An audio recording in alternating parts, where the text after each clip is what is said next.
liberdade em raios fúlgidos brilhou no céu da pátria nesse instante. Se empenhou nessa igualdade, conseguimos conquistar com braço forte. Em cruzeiro, a liberdade desafia o nosso peito à própria morte. A pátria amada, idolatrada, salve, salve. Brasil, um sonho intenso, raio vívido, de amor e de esperança a terra desce. Se teu formoso céu risonho e límpido, a imagem do cruzeiro resplandece. Gigante pela nome a natureza, estrela sorte pálido colosso, e o teu futuro espelha essa grandeza. Entre outras vidas que Brasil na pátria amada, os filhos deixam salves mais gentil, pátria amada Brasil.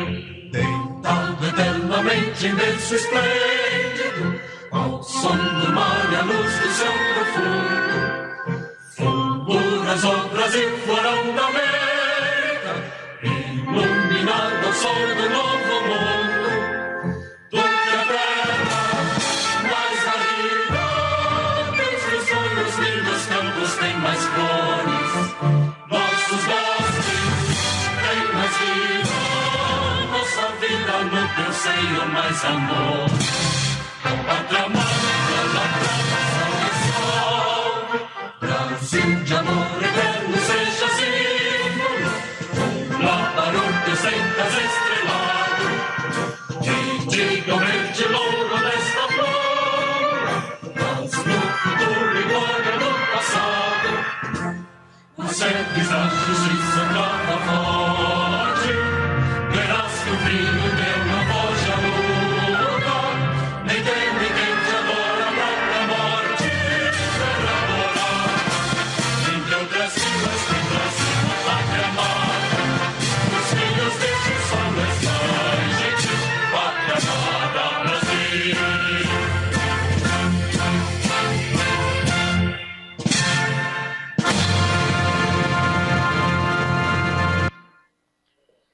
Pedimos que tomem seus assentos.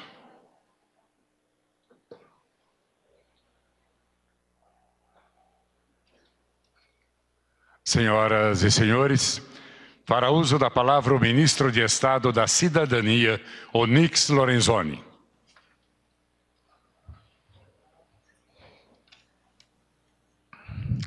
Senhor presidente Jair Bolsonaro,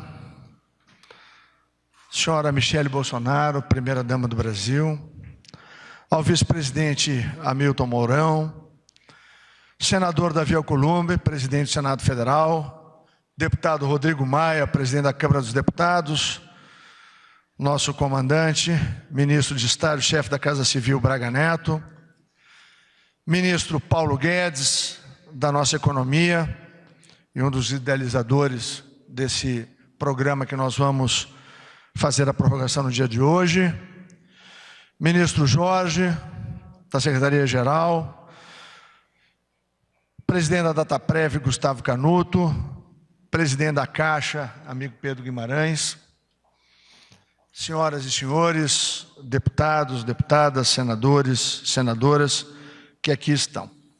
Quero começar, presidente, com Mateus 25. Pois eu tive fome e vocês me deram de comer. Tive sede e vocês me deram de beber. Fui estrangeiro e vocês me acolheram. Necessitei de roupas e vocês me vestiram. Estive enfermo e vocês cuidaram de mim. Estive preso e vocês me visitaram. Então os justos responderam ao Senhor: Senhor, quando te vimos com fome te demos de comer, com sede te demos de beber? Quando te vimos como estrangeiro e te acolhemos, ou necessitado de roupas, e o vestimos?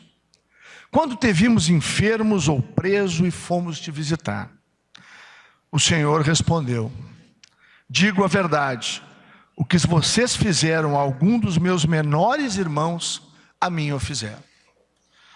Presidente, o auxílio emergencial só foi possível, em primeiríssimo lugar, porque nós passamos, ministro Paulo Guedes, por 2019, aonde o governo Bolsonaro organizou a casa. Vínhamos de 6 anos de déficit, de baixo crescimento do PIB, numa herança terrível. E lá em 2009, a redução da máquina, os níveis hierárquicos, a digitalização do governo, a reforma da Previdência com auxílio do Congresso Nacional, que permitiu a vitória do país chamado Brasil. De recuperar, como vimos, presidente Bolsonaro, lá na China, na Rússia, na Arábia, nós vimos o quê? A recuperação do respeito internacional, ministra Tereza e ministro Tarcísio, ao país chamado Brasil. E no ano passado, no programa de parceria de investimentos, mais de R$500 bilhão foram arrecadados, na crença do investidor interno e externo de que o Brasil tinha presente e tinha futuro, e tem futuro. E foi isso que permitiu, ministro Paulo Guedes, que esse programa pudesse ser implementado. Imagina 2020, com essa pandemia, sem que nós tivéssemos colocado, como colocamos, líder Vitor Hugo, o Brasil de volta no trilho, com equilíbrio e recuperado a condição da economia brasileira e do próprio governo brasileiro. Sempre é bom lembrar o que os governos de esquerda fizeram com o Brasil e o povo brasileiro. Foi quase uma tragédia no Brasil. E isso nunca pode ser esquecido, para que jamais se repita. Se não tivéssemos enfrentado como enfrentamos, ministro Terra, o ano passado, nós teríamos imensas dificuldades para poder enfrentar este momento em que fomos todos, no mundo todo, presidente Bolsonaro, surpreendidos por uma doença que o mundo não conhecia e que nós estamos todos aprendendo a como lidar com ela. O presidente, desde o início, foi muito claro, equilibrado, e pedia a todos os gestores, municipais ou estaduais, que houvesse equilíbrio. E não faltaram, líder Baleia, recursos para a saúde brasileira, general Pazuello, para ter o SUS em boas condições, os estados atendidos, os municípios com recursos, para poder enfrentar a pandemia e preservar a saúde dos brasileiros. Por outro lado, a rede que se estendeu, ministro André, é uma rede de proteção que atingiu 65 milhões de brasileiros. Governos anteriores construíram, é verdade, o cadastro único e diziam que lá estavam todos os vulneráveis do Brasil. Ao longo do tempo se perderam e transformaram programas que eram para ser de sustentação e promoção da vida e das famílias em pescaria eleitoral. Quero informar, ministro Paulo Guedes, que 25 milhões de brasileiros, presidente Pedro, foram encontrados como invisíveis ou informais, que jamais estiveram em qualquer cadastro de qualquer governo, em qualquer época. São aqueles, presidente, que o senhor teve a coragem, como líder, de ir lá na Ceilândia, e em Taguatinga, para ver o que eles estavam sentindo. E o lugar do líder, presidente, é onde o seu povo está. Por isso que eu defendo, respeito e, acima de tudo, falo em todos os espaços possíveis. O líder tem que estar onde o povo está. E o presidente Bolsonaro, esse tipo de presidente, esse tipo de líder, ele está onde o povo que confia nele está. E lá, o presidente Bolsonaro, ministro Paulo Guedes, como o senhor, para fazer justiça, sempre falaram dos invisíveis, dos informais. São aqueles que trabalham de dia para levar alimento para sua casa de noite. E essas pessoas precisam sim da atividade econômica nas cidades, porque vivem dela. O que o presidente sempre pediu, e foi agredido por isto, é que houvesse o equilíbrio entre cuidado com a saúde, a preservação da vida, a atenção aos grupos mais vulneráveis, presidente Gustavo. Mas nunca esquecer que a fome, a miséria e o desemprego Eu vou repetir essa tríade maldita latino-americana. Fome, miséria e desemprego mataram mais na América Latina nas últimas 2 décadas do que qualquer epidemia. E era isso. Com o seu grande coração, presidente, com a sua bondade, mas com a sua determinada paixão pelo povo brasileiro, que o senhor de maneira irresignada enfrentou a tudo e a todos, para chamar a atenção que o país Brasil precisava de equilíbrio entre a saúde e o presente e o futuro das pessoas e das famílias. Chegamos a 65 milhões de pessoas, estamos aqui para anunciar pelo presidente que, cumprindo o que o Congresso Nacional nos determinou, presidente senador Davi Alcolumbre do Congresso Nacional, de que poderia o Poder Executivo, por ato do Poder Executivo, prorrogar as 3 parcelas emergenciais, e é o que o presidente, senhora Michele, está fazendo hoje, para garantir por mais 2 meses a continuidade de um programa que foi essa grande rede de proteção que permitiu, junto com o BEM, que é o benefício emergencial para aqueles que têm contrato de trabalho, que nós preservássemos, Bianco, mais de 10 milhões de empregos formais e, ao mesmo tempo, estendêssemos essa rede de proteção a 65 milhões de brasileiros. Eu concluo aqui, presidente, falando algo muito relevante.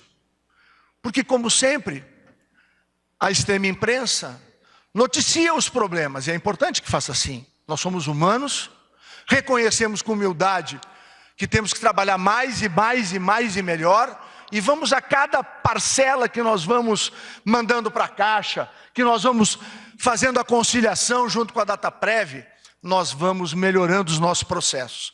E é importante dizer, até porque o TCU vota amanhã uma primeira análise feita do auxílio emergencial. A CGU, a Controladoria Geral da União, ministro Wagner, fez uma análise em 30 milhões de benefícios concedidos, encontrou 160 mil desconformidades, que é o grande guarda-chuva, presidente, para a falha, para o erro ou para a fraude. Os americanos, o sistema de pensão americanos, que paga quase 80 milhões de pensões ao mês, eles levaram 3 décadas para construir um sistema que é considerado o mais seguro do mundo, doutor Bianco. E eles aceitam como 0,82 as inconformidades. Pois o número que foi encontrado no pareamento com a nossa CGU foi de 0,5, presidente. O Brasil construiu um case, o presidente Pedro sempre lembra isso, em rapidez, velocidade, alcance e segurança. Temos falhas? Temos sim, mas como o senhor sempre nos determina, com humildade e com trabalho, a gente trabalha mais do que fala, mas tem momentos como esse, que é importante lembrar sim, o esforço feito pela Dataprev, o esforço feito pela Caixa, o esforço feito pelos Correios, que está nos ajudando com aqueles que fazem hoje, que não têm acesso ao meio digital, fazem o requerimento assistido pelos funcionários do Correio, e quero fazer um agradecimento também à Defensoria Pública da União, porque nós estamos hoje fazendo a contestação através de toda a estrutura da Defensoria Pública da União para que o auxílio emergencial chegue a todos. Por fim, o meu agradecimento ao empenho das equipes da Dataprev, da Caixa Federal, dos Correios, da Economia. Agradecer muito, Bianco, ao doutor Guaraniz, a todo o time comandado pelo ministro Paulo Guedes, da dedicação e do desvelo para que aqui nós tivéssemos. Agradecer muito o ministro Jorge pela parceria de todos os momentos. A equipe da SAGE foi incansável para nós que pudéssemos estar dando mais esse passo. E por fim, presidente, fica aqui o registro de que a sua determinação, o seu amor pelo Brasil, e a frase com que o senhor nos comanda nesse programa é: ninguém fica para trás. E o que a gente pode dizer, com a cabeça erguida, com o coração em Deus, de que nenhum brasileiro e brasileira fica para trás quando o presidente dessa nação é Bolsonaro. E obrigado, meu Deus, por ter permitido que neste momento estivesse para enfrentar esta doença, nessa quadra importante da vida brasileira, um homem, um ser temente a Deus, e um soldado eternamente apaixonado pelo seu país, e que se dedica de corpo e alma a fazer as mudanças que esse país espera, torce e precisa. Obrigado, presidente Jair Bolsonaro.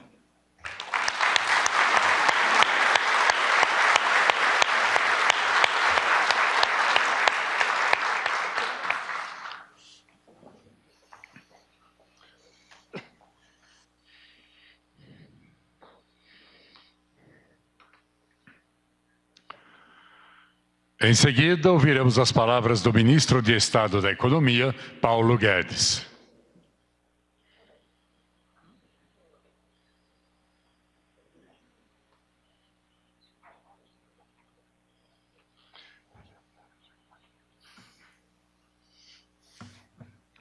Boa tarde a todos. Um agradecimento ao presidente, que, quando disse que nenhum brasileiro podia ficar para trás, especificamente mencionou todos esses brasileiros invisíveis que nós fomos buscar. Então, tanto o presidente quanto a primeira-dama sempre com um coração grande e querendo ajudar os menos favorecidos. Depois um agradecimento também ao presidente da Câmara, presidente do Senado, que nos ajudaram a formular o programa emergencial, a PEC de guerra, primeiro, que possibilitou o avanço dos recursos numa margem constitucional. Quando tomamos conhecimento da pandemia, dia 11 de março, ela foi declarada oficialmente pandemia, soubemos juntos praticamente lá dentro do Congresso, quando um ex-ministro mencionou que o que era uma hipótese era, na verdade, agora um fato. E imediatamente saímos do próprio Congresso naquela noite com 5 bilhões para começar o combate.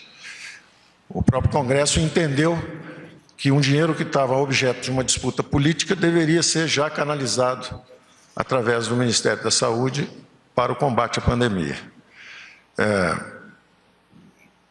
2 semanas depois, liberamos 200 bilhões de reais de compulsório, mais 100 bilhões de linhas na Caixa Econômica Federal, 50 bilhões no BNDES, perfazendo 350 bilhões, antecipamos benefícios de aposentados e pensionistas, postergamos pagamento de simples, postergamos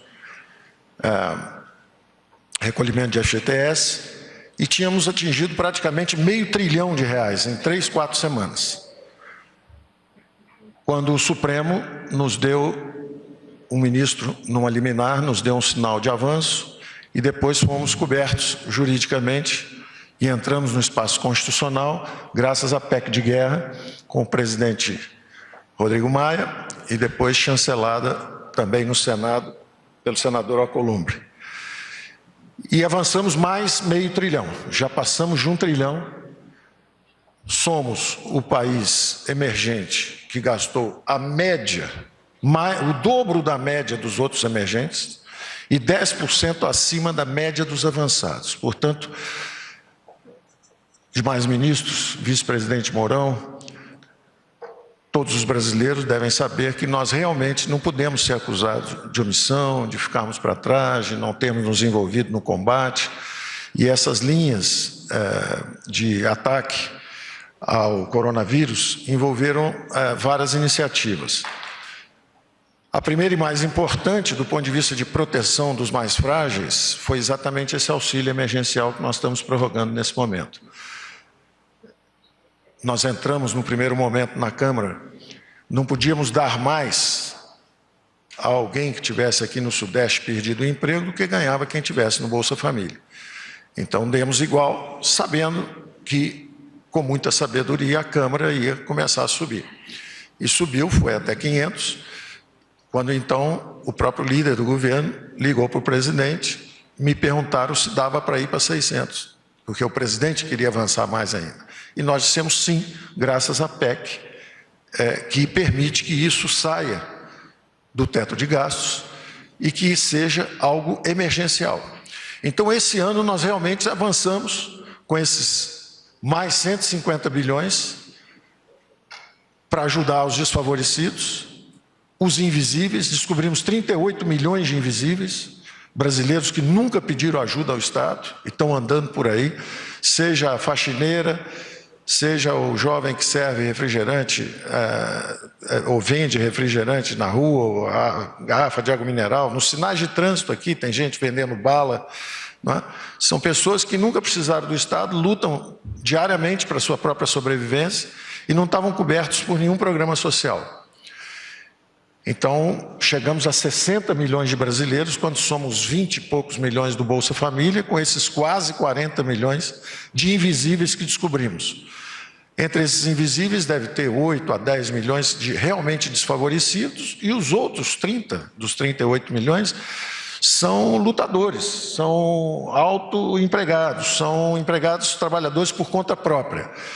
E nós vamos lembrar dele já já, quando sairmos, nos próximos 2, 3 meses, com mais medidas de apoio para a geração de empregos. Já estamos conversando isso com o nosso presidente e estamos desenhando os planos de saída da crise. Mas o importante é que, além desses 150 bilhões que foram diretamente para o bolso do povo brasileiro, vieram mais 150 bilhões através de estados e municípios, num acordo que fizemos também com a Câmara e com o Senado. E esses recursos foram transferidos. Num primeiro momento, 8 bilhões transferidos fundo a fundo, quer dizer, do Fundo Nacional de Saúde diretamente para estados e municípios, depois mais 2 bilhões para o Sistema Único de Assistência Social, depois mais 16 bilhões do Fundo de Participação de Estados e Municípios, quer dizer, recursos que, apesar da nossa receita ter desabado, nós mantivemos o nível de transferência de recursos para estados e municípios. E assim por diante, rolagem de dívida, de juros e principal, que venciam com bancos públicos, com a União, quer dizer, todo o apoio que nós podíamos dar, sem comprometer a criação de uma nova Lei Candir, pela qual nós nos obrigássemos a pagar. E se a pandemia durasse 1 ano, 2 anos, 3 anos? Se o Brasil caísse em L e ficasse numa profunda depressão, a União não poderia se responsabilizar pela queda do ICMS e do ISS, 5 mil municípios, mais 26 estados e o Distrito Federal. Teria sido uma irresponsabilidade financeira nossa e teria sido também um incentivo perverso. Então, nós conseguimos o acordo com a Câmara e com o Senado justamente para fazer esse outro programa que chegou a 150 bilhões para estados e municípios. Então, 500 infraconstitucionais, mais 300 bilhões já no espaço constitucional, 800. Um programa de 51 bilhões, que foi o programa do nosso secretário Bianco, que é a preservação de emprego, foi citado aqui, um programa extraordinariamente bem sucedido e relativamente barato, dentro dessa chuva de recursos que foi a necessidade de enfrentar o coronavírus.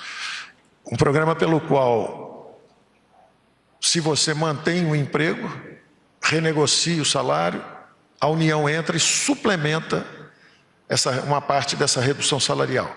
Com isso, nós preservamos 10 milhões de empregos no momento em que, nos Estados Unidos, um país mais avançado e mais rico, 30 milhões de empregos foram destruídos. 30 milhões de pessoas foram demitidas lá, enquanto aqui nós preservamos 10 milhões e o desemprego aberto no setor formal foi de pouco mais de 1 milhão. Então, foi um programa extraordinariamente bem sucedido.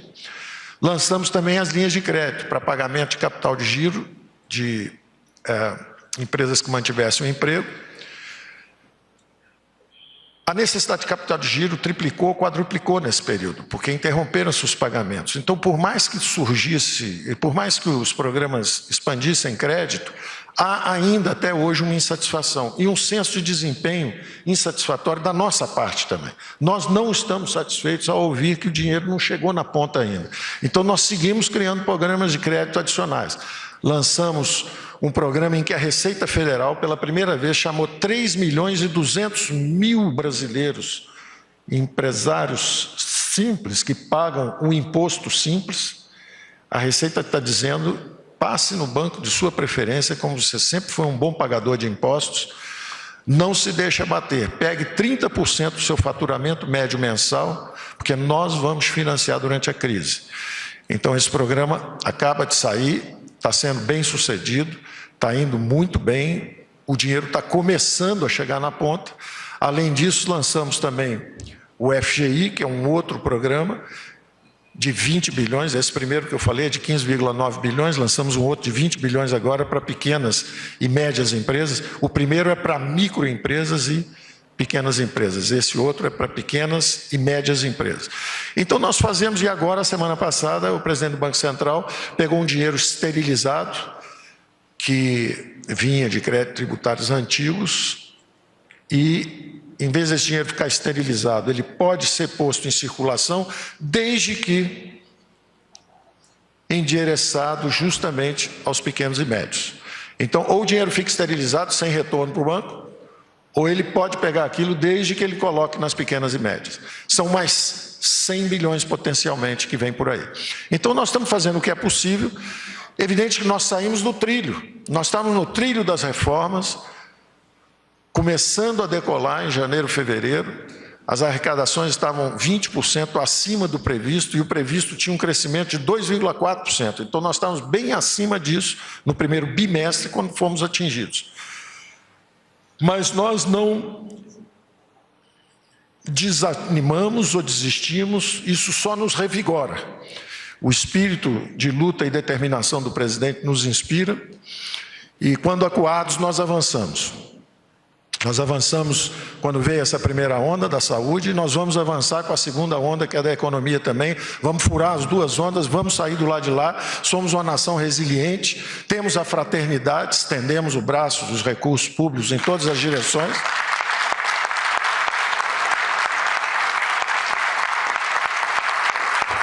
O nosso déficit, como proporção do PIB, vai para 15, 16, 17. Não interessa.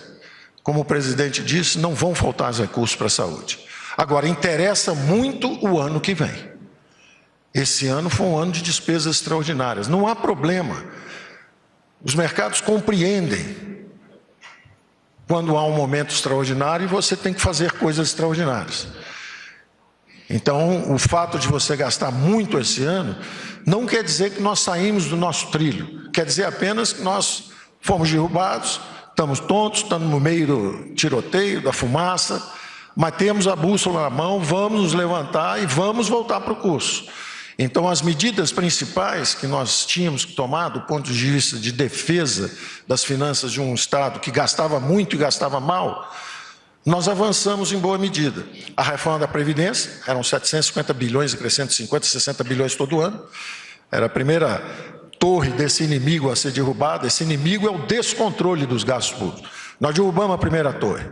A segunda eram os gastos com juros, o paraíso dos rentistas. Acabou esse paraíso. 80 bilhões de dólares deixaram o país, porque para ganhar 2,2% ao ano, correndo o risco do dólar subir um pouquinho e você perder, já vão tarde. Não é o capital especulativo que nos serve. Nós queremos os investimentos diretos, nós queremos recursos que virão para mineração, petróleo, gás natural, cabotagem, e os recursos que virão agora. O Brasil vai surpreender ao mundo. Esses 2 ou 3 meses, o Congresso está funcionando. O presidente da Câmara, o presidente do Senado estão trabalhando de manhã, de tarde e noite. Quero agradecer a aprovação do saneamento. Era um projeto que estava andando também há muito tempo. 100 milhões de brasileiros estavam sem esgoto, estão sem esgoto. 35 milhões de brasileiros sem águas para lavar as mãos. Poderiam estar enfrentando melhor também a pandemia se tivessem os recursos. Então, a aprovação, agradecendo novamente ao senador Davi, ao senador Tasso Gereissati, que estava com isso lá, 1 ano atrás começamos a trabalhar juntos. O Gerson Kelma, que veio e desatou o nó da bacia hidrográfica, porque às vezes o capital privado quer ajudar uma cidade, mas não quer uma pequena cidade que dá prejuízo logo ao lado. Então, com a solução de bacia hidrográfica, você tem que se responsabilizar por toda a região. E com essa solução nós conseguimos avançar mais ainda. Isso foi um esforço também da nossa equipe, da equipe do Senado. Então, nós estamos avançando, nós sentimos que é um Congresso reformista, o presidente nos dá o apoio para avançar, tem a determinação, o Congresso está nos ajudando. O Supremo definiu naquele problema de venda de subsidiárias e matrizes das empresas, agora o território está definido. Então, os próximos 2, 3 meses são de uma coluna de social, que nós saudamos exatamente nesse momento, estendendo essa camada de fraternidade por mais oficialmente 2 meses de R$600, isso é o que a lei permite, mas se nós tivermos, inclusive, percepção quanto à possível duração um pouco mais extensa ou não dessa crise, nós podemos perfeitamente pegar os 2 pagamentos de 600, mas fasear de uma forma que você cubra 3 meses. É mais inteligente. E atendamos, portanto, estávamos em 600, podemos fazer um pagamento de 500 no início do mês, 100 no final do mês, com logo 300 logo depois, ou seja, fica uma prestação de 500, outra de 400 logo depois e outra no fim do mês de 300. Você acaba cobrindo 3 meses com 500, 400, 300. Esse era o desejo do presidente, o pensamento que o presidente teve. Ficamos com poucos recursos, mas temos que estender isso ao máximo, cobrir o máximo de período. Cobrir o máximo. Se tivéssemos com R$200, podíamos cobrir 1 ano. Com 600, é o triplo do benefício, com o triplo da base. Porque nós entramos nisso pensando aí em 20 milhões de invisíveis, 30 milhões de invisíveis, e acabamos passando de 20 e poucos, que era o público do Bolsa Família. Quando estendemos ao Bolsa Família, nós fomos para 64 milhões de brasileiros. Então são 3 vezes mais brasileiros com 3 vezes mais recursos. Então isso pressionou brutalmente o nosso orçamento. Mesmo assim, nós seguimos em frente e vamos estender. E o presidente pensando numa aterrissagem inteligente. 500, estamos em 600, 500, 400, 300 e aterrissamos então no Renda Brasil. O Bolsa Família foi uma fusão de 3 ou 4 programas. Tinha o Bolsa Escola, tinha 2 ou 3 programas sociais que foram focalizados nos mais pobres e aprofundados. Ora, podemos fazer o mesmo, vamos focalizar 2 ou 3 programas e criar a renda de cidadania, o Renda Brasil, acima desse nível que está aí. E, ao mesmo tempo, vamos criar o verde e amarelo. O verde e amarelo são esses 30 milhões de brasileiros que estão por aí rodando, que só querem o direito de trabalhar sem serem impedidos pelo governo. Porque quando você coloca muitos impostos sobre folha de pagamentos, o que acontece é o desemprego em massa. Então, nós estamos fazendo, na verdade, é criar um universo onde nós vamos dignificar o trabalho, criar uma rampa de ascensão social. Qualquer brasileiro que cair, recebe o Renda Brasil. Mas ele tem o direito de se levantar e começar a trabalhar a qualquer salário que ele consiga e até chegar de novo à CLT. Hoje tem a CLT, que é o céu para alguns, mas com muito desemprego, e tem esse inferno do anonimato. Então, nós estamos pensando em imposto de renda negativo, estamos pensando em crédito para microempreendedores, nós estamos pensando numa série de coisas que certamente trabalharemos junto com a Câmara e com o Senado. Já estamos conversando com o presidente da República, ele analisa e fala, isso aqui sim, isso aqui não, isso aqui sim. Estamos analisando isso nos espera 2, 3 meses à frente. O que fazemos enquanto isso, nesses próximos 2, 3 meses? Além dessa coluna social que nós estamos construindo, emprego e renda, emprego e renda.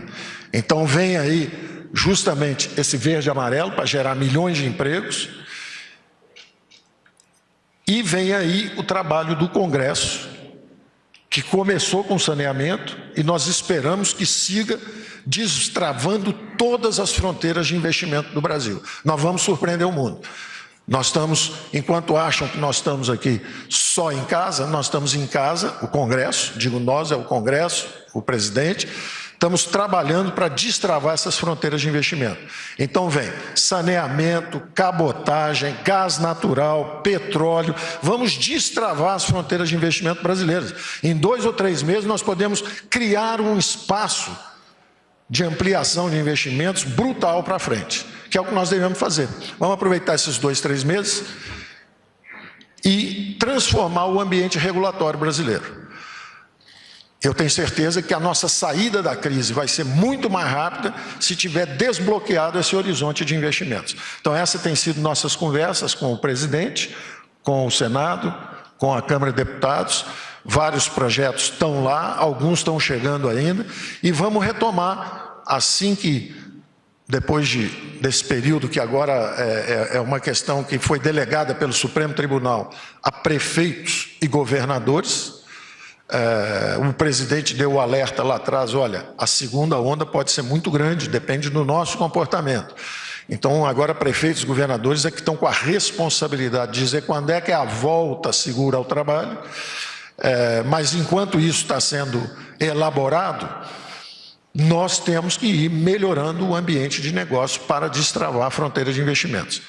Então, eu acho que em 2 ou 3 meses nós teremos um horizonte bastante claro de se o Brasil vai ficar preso na pandemia e no desemprego e na miséria, como muita gente está dizendo que vai, ou se ele vai sair, como eu acho que vai, mais rápido e surpreendendo outros países que estão gastando menos do que nós gastamos, como percentagem do PIB. Talvez só os americanos tenham gasto mais do que nós, porque somos a nação mais forte do mundo.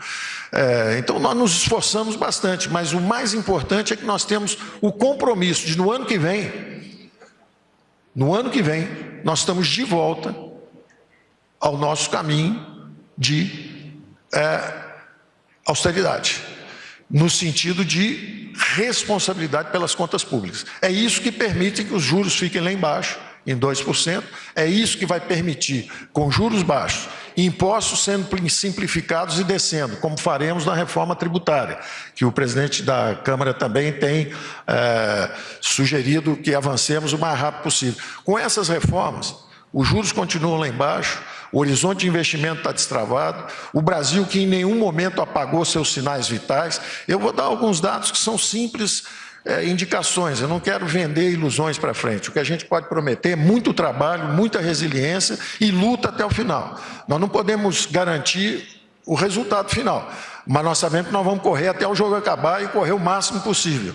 E achamos que vamos ganhar, porque os dados que começam a surgir agora são de que o fundo do poço foi em abril, o fundo do poço econômico. O secretário da Receita me dizia que as notas fiscais eletrônicas entre empresas estão, esse mês de junho, acima de junho do ano passado, o que é absolutamente surpreendente para nós. Eu fico até com medo, porque a última vez que ele me falou isso foi quando acabou o bimestre, e ele falou, olha, nós estamos 20% acima. Eu celebrei e logo depois chegou o meteoro. Então, quando ele chegou ontem, ele falou, está indo muito bem. Eu falei, não fala mais nada não, deixa, vamos esperar, porque eu fico com medo de ser boa demais a notícia. Da mesma forma, me dizia o ministro Bento que o consumo de energia está só 4% abaixo do mesmo mês do ano passado, certo, ministro? Então, são anedóticos ainda, um sinal aqui, um sinal ali, mas mostrando que o Brasil está com os sinais vitais ligados. A super safra da ministra Tereza, o trânsito livre nas estradas do ministro Tarcísio, a safra chegou, a comida está lá, os brasileiros têm os recursos, a massa salarial brasileira subiu. Isso é algo que nós podemos falar, presidente. Desabaram as atividades, 38 milhões de pessoas foram para casa recebendo auxílio emergencial, mas a massa salarial subiu. Então, apesar da queda nos salários, apesar da queda no emprego, o auxílio emergencial foi tão potente que a massa salarial subiu. Ou seja, o Brasil está respirando, está só hibernando, é o urso hibernando. Quando ele sair, vai sair para caçar de novo, vai sair forte. Então não podemos desanimar, vamos manter o ritmo de trabalho, vamos acelerar as reformas, o que era necessário fazer antes ficou mais urgente ainda, como saída da crise. Então eu agradeço a todos, vamos manter a saúde de todo mundo, mas vamos manter a energia vital também, porque o Brasil vai atravessar as duas ondas. Obrigado.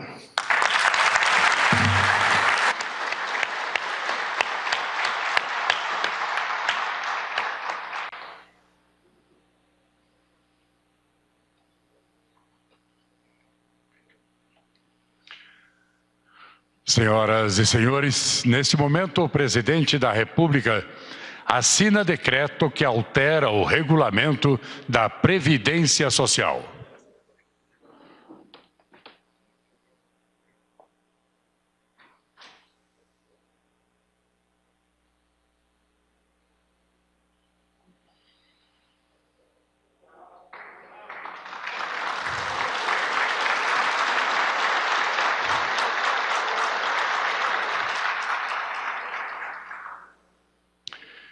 e o decreto que prorroga o período de pagamento do auxílio emergencial.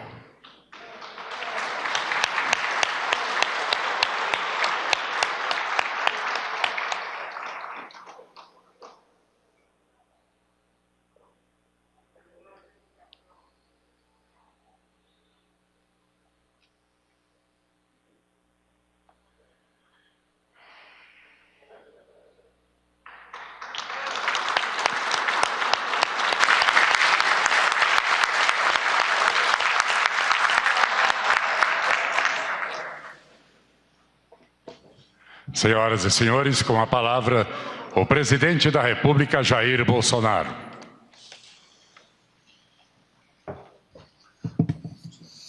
Um trio de peso. A difícil tarefa de complementar o discurso social e político do Onyx Lorenzoni, associado ao discurso técnico-econômico do Paulo Guedes.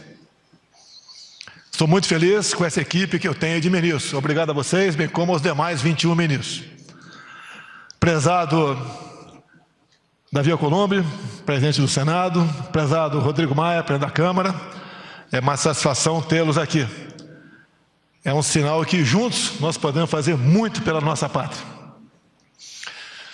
Vocês estão aqui hoje, se Deus quiser, estaria semana que vem, lá no nosso Congresso Nacional, sancionando um projeto de lei que altera o Código Nacional de Trânsito, onde a carteira de motorista passa da validade de 5 para 10 anos, bem como a majoração do número de pontos para perder a carteira de 20 para 40. Isso é muito bem-vindo junto aos caminhoneiros, aos motoristas de ônibus, de táxi, aplicativos, entre outros.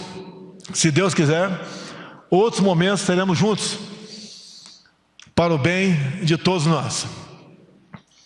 O Onyx falou que eu estive em Ceilândia, Taguatinga.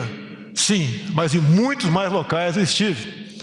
Não desafiando quem quer que seja, mas levando coragem, mostrando ao povo humilde que tem um presidente que quer estar no meio deles, quer enfrentar os problemas ao seu lado.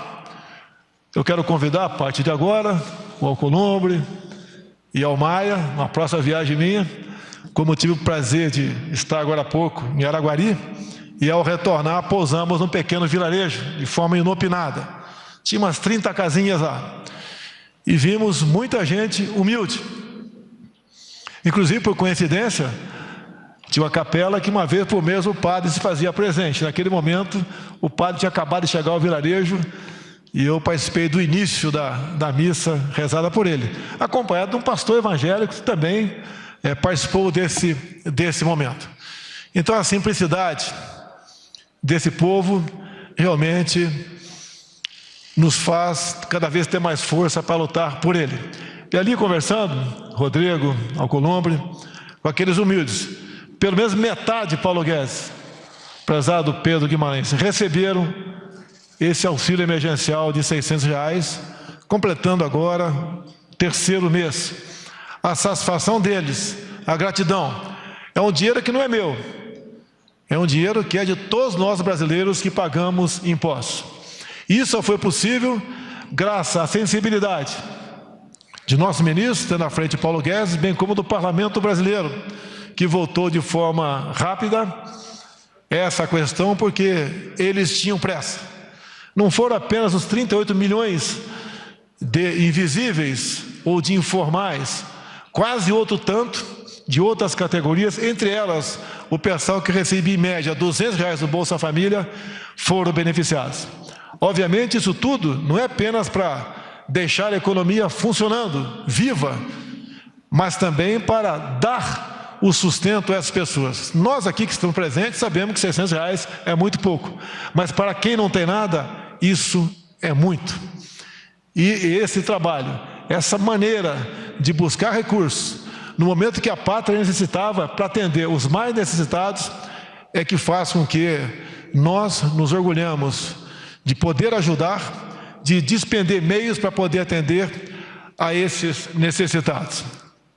E essa prorrogação agora, em boa hora, via decreto, mas se fosse via projeto de lei, teria também a velocidade necessária da Câmara e do Senado brasileiro. Como Paulo Guedes disse, que são mais 2 prestações, e nós esperamos que ao final dela a economia já esteja reagindo para que nós voltemos à normalidade o mais rapidamente possível, obviamente, sempre tomando cuidado com o bem maior de todos nós, que é a nossa vida. Então, nesse momento, eu agradeço a todos, não apenas a Câmara, o Senado, ou a equipe do Paulo Guedes, a todos que participaram desse projeto, que é o maior projeto social do mundo, com toda a certeza. E como Paulo Guedes bem disse, nenhuma nação despendeu tanto esforço para atender os mais necessitados do que o nosso querido Brasil. Assim sendo, meu muito obrigado a todos vocês e até uma nova oportunidade, se Deus quiser.